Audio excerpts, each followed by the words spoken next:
आज बाप्पा येणार त्यामुळं घरात खूपच गडबड होती. त्यामुळं पटकन स्वयंपाक करून डेकोरेशनचं पण बघायचं होतं. तर त्यामुळेच मी इथं चपात्या भाजत होते आणि कांचन चपात्या लाटून देत होती. हे सगळं आम्हाला लवकर आवरून कपडे भांडी वगैरे करून मग आम्हाला डेकोरेशनचं पण करायचं होतं आणि गणपती आणायला पण जायचं होतं.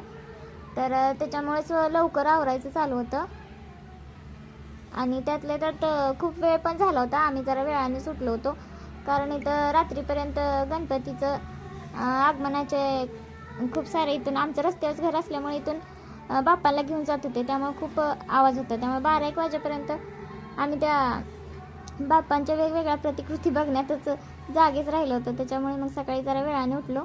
तर इथं हे डेकोरेशनचं रात्री अर्धं केलं ना, आता अर्धं करायचं ठेवलं होतं कारण ते जरा राहिलं होतं आणि त्याच्यासाठी थोडं काही वस्तू कमी पण होत्या.